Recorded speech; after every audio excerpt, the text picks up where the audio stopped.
नमस्कार, आप देख रहे हैं बहस बिहार की और आपके साथ मैं हूं विवेक। जेडीयू की बैठक से क्या निकलेगा, 3 दिन से सभी लोग यही पूछ रहे हैं, यही पता लगाने की कोशिश कर रहे हैं। और अभी तक जो नीतीश कुमार का चुनावी या फिर कह लेंगे चुनाव लड़ने का जो ट्रेंड रहा है, पॉलिटिकल ट्रेंड रहा है, उसे देखते हुए बहुत कुछ संभावनाएं जताई जा रही हैं। अपने अपने तरीके से इस पर विश्लेषण भी किया जा रहा है क्या हो सकता है।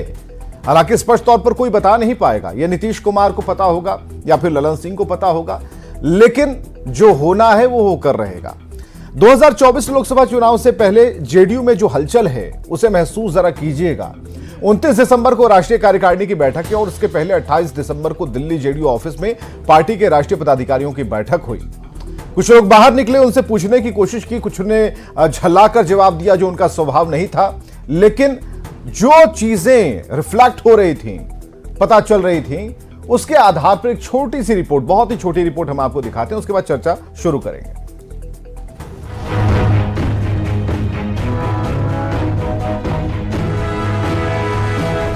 ये तस्वीर 28 दिसंबर 2023 की दिल्ली की है, जब बिहार के मुख्यमंत्री नीतीश कुमार और जेडीयू के राष्ट्रीय अध्यक्ष ललन सिंह एक साथ एक गाड़ी में पार्टी दफ्तर पहुंचे।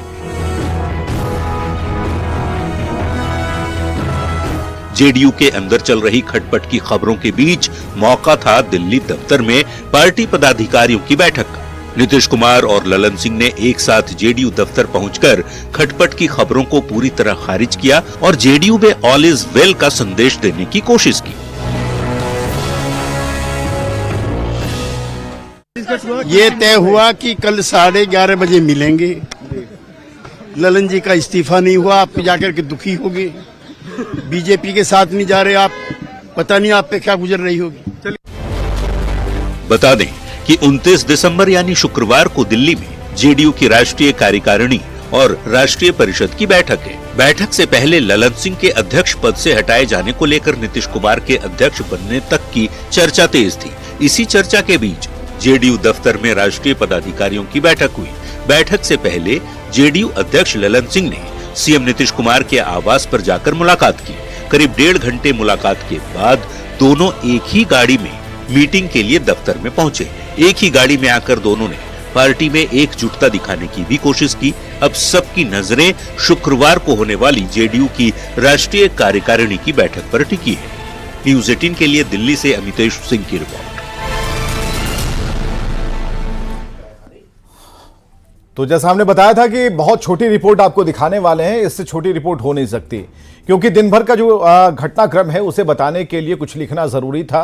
तो हमने आपको बता दिया किसने क्या कहा और क्या निकलने वाला है। अब इस पर हम जरा चर्चा करेंगे कि ये बैठक क्यों रूटीन की तरह नहीं है, कुछ अलग क्यों दिखती है, खासकर चुनाव का समय है और किससे किसकी दूरी है, किससे क्या नजदीकी है, कौन किससे जाकर मिला और क्या निष्कर्ष निकलने वाला है। एक परसेप्शन क्या क्रिएट करने की कोशिश बीजेपी के लीडर्स कर रहे हैं, बराबर क्यों कह रहे हैं और इतनी चिंता जेडीयू की क्यों हो रही है। आज की डिबेट शुरू करते हैं। कुंतल कृष्णा प्रवक्ता बीजेपी से हमारे साथ होंगे, जाज अहमद प्रवक्ता आरजेडी से, ज्ञान रंजन जी प्रवक्ता कांग्रेस से, डॉक्टर संजय कुमार राजनीतिक विश्लेषक हमारे साथ मौजूद होंगे। सबका बहुत बहुत स्वागत है। कुंतल कृष्णा जी प्रवक्ता बीजेपी से हमारे साथ हैं। कुंतल कृष्णा जी, क्या चल रहा है और जेडीयू की बैठक से क्या निकलेगा आप नहीं बता पाएंगे, यकीनन हम जानते हैं, लेकिन आपके लीडर्स जो हैं वो ऐसी ऐसी भविष्यवाणियां कर रहे हैं कि लग रहा है कि नीतीश कुमार तो बस कल की राजनीति है और परसों खत्म हो जानी है। विवेक जी, देखिए, जेडीयू की बैठक से क्या निकलेगा ये तो कल पूरी दुनिया देख लेगी, पर एक बात बिल्कुल स्पष्ट है, नीतीश कुमार जी बहुत ज्यादा दिनों तक मुख्यमंत्री नहीं रह पाएंगे। ये जो सारा हाई वोल्टेज ड्रामा हो रहा है, इसके पीछे जो कारण है वो कारण है लालू प्रसाद यादव की ब्लैकमेलिंग। लालू प्रसाद यादव एन केन प्रकारेण अपने सुपुत्र तेजस्वी यादव को मुख्यमंत्री बनाना चाहते हैं और उसी लिए वो तरह तरह के दबाव दे रहे हैं। नीतीश कुमार जी बहुत सारे मंचों पे कह चुके हैं कि भाई मेरे बाद तेजस्वी को देखना है और ये बात लालू जी के दिल में खटक रही है। अब एक मौका मिला है उन्हें, एक वीक विकेट मिली है और उस पर लालू प्रसाद यादव अपनी बैटिंग कर रहे हैं। वैसे भी ये जो पूरा का पूरा घमंडिया गठबंधन की बैठकों का दौर और ये सारी चीजें शुरू हुई तो लालू प्रसाद यादव की हर संभव कोशिश रहती थी नीतीश कुमार जी को दबाव बनाने का, उनको कट टू साइज करने का, जिसमें वो काफी हद तक सक्सेसफुल भी रहे। और अब अंतिम दांव लालू प्रसाद यादव चल रहे हैं और कल क्या होगा, कल क्या नहीं होगा, कोई रहेंगे ललन सिंह जी राष्ट्रीय अध्यक्ष, नहीं रहेंगे, इन सब का कोई मायना नहीं है।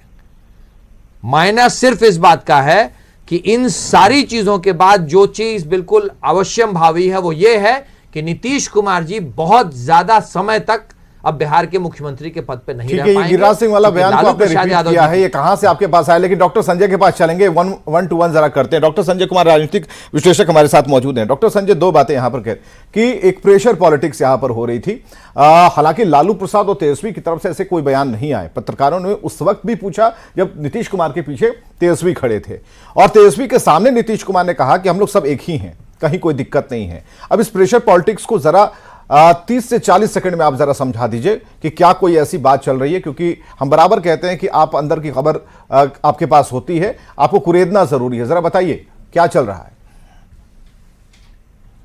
देखिए, दूरियां ललन सिंह और नीतीश कुमार में बढ़ गई थी, ये तो दिख रहा था, और इन्हीं दूरियों को आधार बना करके कयास लगाए जा रहे थे।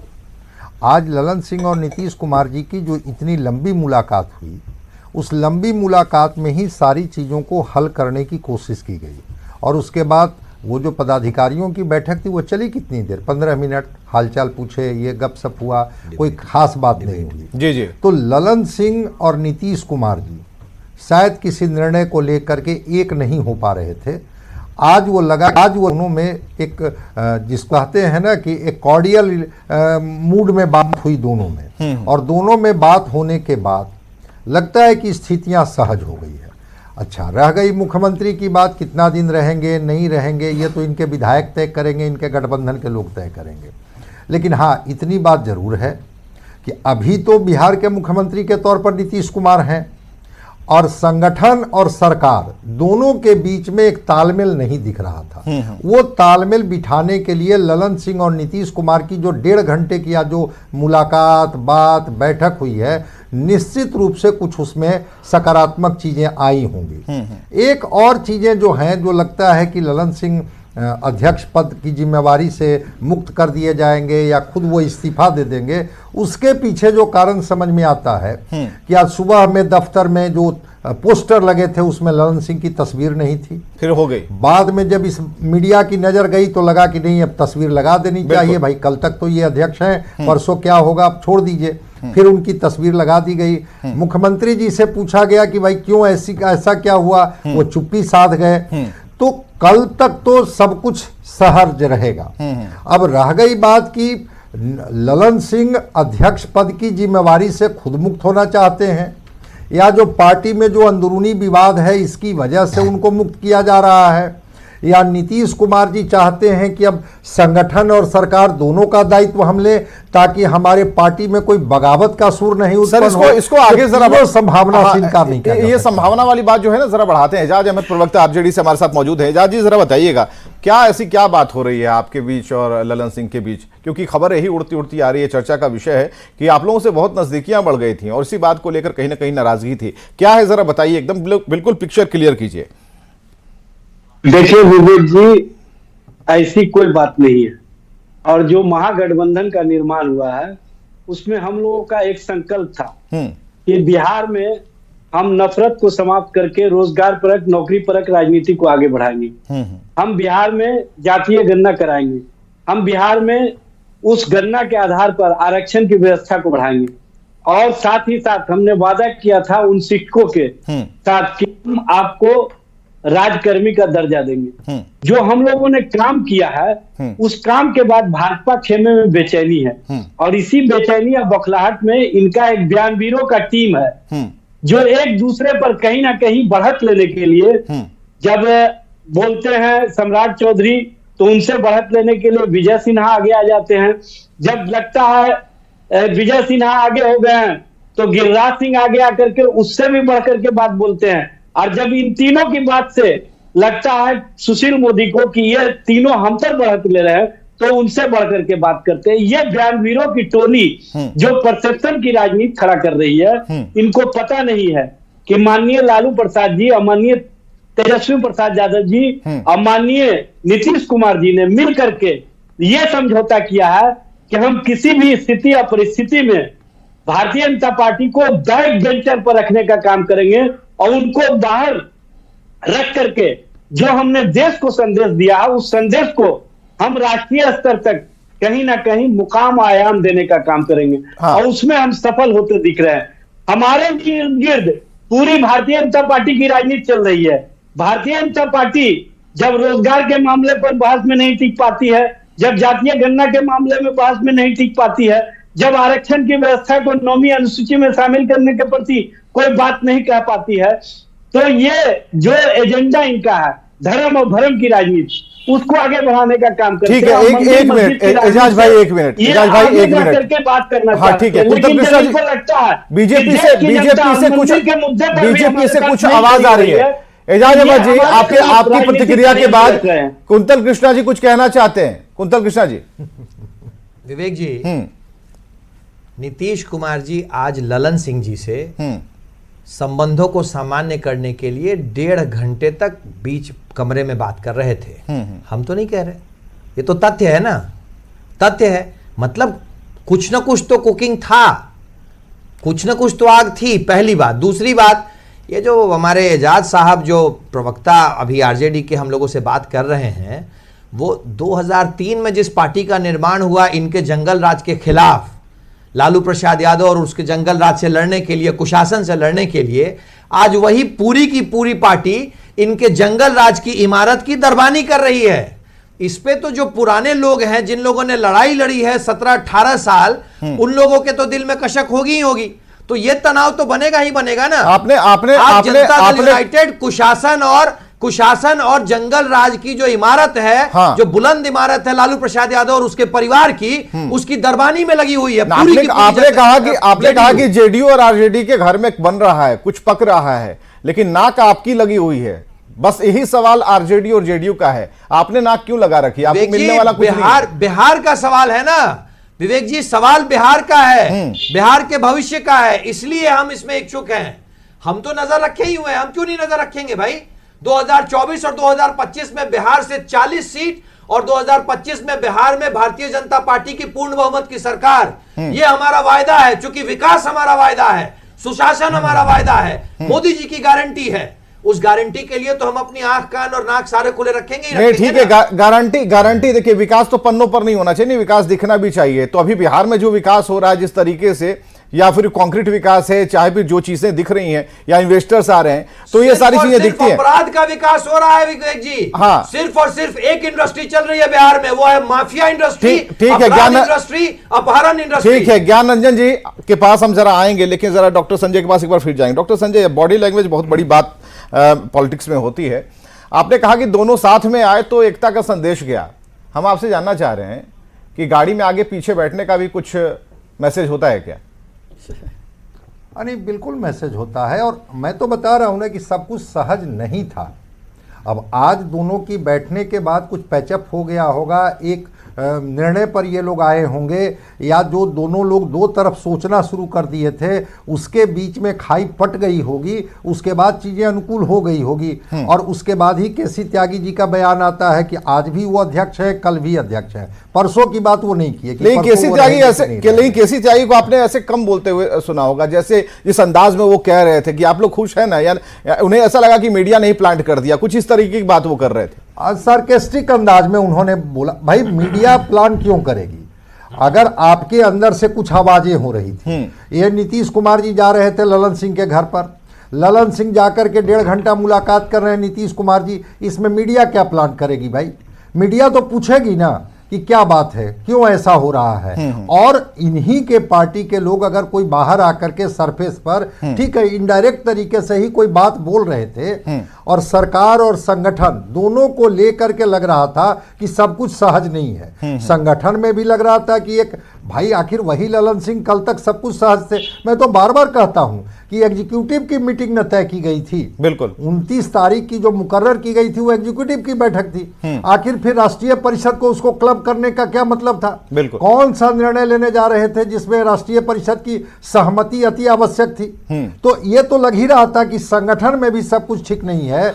अंदर कोई ना कोई चीजें बन रही है, पक रही है, और वो एक आकार लेने वाली है, जिसको लेकर के राष्ट्रीय परिषद को भी बुला ली गई। ठीक है, एक सवाल और पूछना अभी बाकी है, लेकिन ज्ञानरंजन जी के पास चलेंगे, प्रवक्ता कांग्रेस से। ज्ञानरंजन जी, जिस तरह से बीजेपी ने नजरें टिका रखी हैं, तो कांग्रेस की भी इस पर नजर होगी कि क्या होने वाला है, किस तरह से क्या चीजें हो सकती हैं। अजीत शर्मा का बयान ज्यादा बासी नहीं हुआ है, एक दिन पहले का उनका बयान है, उनकी भी नजर है। उन्होंने भी कहा कि भाई जो चीजें हो रही हैं, क्योंकि हम लोग एकजुट अगर अभी नहीं हुए, उन्होंने जो बातें कही थी, अगर अभी नहीं हुए तो फिर दिक्कत हो जाएगी, तो अभी होना जरूरी है। तो कहीं ना कहीं खटास की जो खबर है, उसने इंडी गठबंधन को चिंता में डाल रखा है कि ये हो क्या रहा है, ये मैसेज नहीं जाना चाहिए था। आप कैसे देख रहे हैं, पार्टी कैसे देख रही है? पहले बात भी बोलना चाहता हूं कि हर पार्टी अपनी नेशनल एग्जीक्यूटिव और राष्ट्रीय कार्यकारिणी की मीटिंग करती है। हमने भी की है, जेडीयू ने भी की है, बीजेपी ने की है, उसमें कहीं कोई मत नहीं है। लेकिन हाँ, जिस तरह से मीडिया में बातें हो रही हैं या जो खबरें आ रही हैं, जो भी सूत्रों की तरह जो आ रहे हैं, ये बहुत सोचने वाली ये बात है कि आखिर इतने जो रूटीन वर्क के जो प्रोग्राम होते हैं, उसमें भी इतने अटकलें लगाए जा रहे हैं, तो क्या बात है। देखिए, इंडिया गठबंधन का स्ट्रैटेजी और जो प्रोपेगेंडा और एजेंडा है बहुत क्लियर है।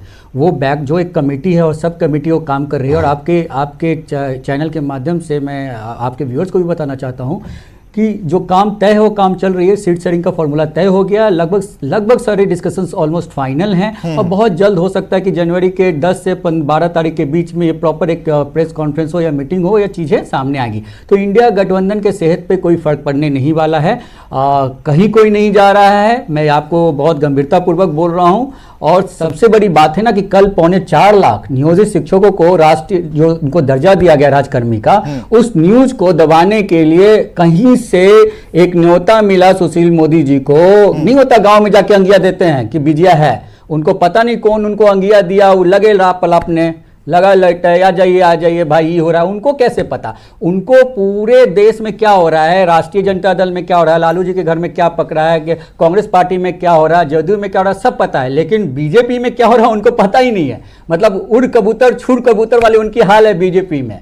तो ये एक परसेप्शन सेट करते हैं कि कैसे न्यूज दब जाए, और पूरे दिन ये न्यूज चला। नियोजित शिक्षकों की न्यूज बहुत कम चली, आपके चैनल ने उसको चलाया, बहुत गंभीरता से चलाया, लेकिन उसके बावजूद भी जिस तरह से जो आंदोलन होती थी, जितनी तेज आवाज उठती थी, उस आवाज को दबाने के लिए एक ऐसा परसेप्शन सेट किया गया कि बिहार जिस तरह से काम करे वो काम ना करे। एक तरफ बगल में यूपी है जहां 1 लाख दिए जला जाते हैं, और यही बिहार है जहां 1 लाख नौकरियां दी जाती है। तय जनता को अब करना है कि आपको दिए जलाने वाली सरकार चाहिए या नौकरी देने वाली सरकार चाहिए। आपको वो सरकार चाहिए जो दिए में तेल लाने के लिए पैसा और आर्थिक स्थिति से मजबूत करे, या वो सरकार जो सिर्फ भ्रम में डाल के आपको बरगला के सिर्फ घुमा घुमा के अपनी रोटी सेकते रहे। आपने देखा, आपने जिस तरह से देखा होगा कि बिहार में अगर ये बातें हो रही हैं तो बीजेपी को क्या लेने देना भाई।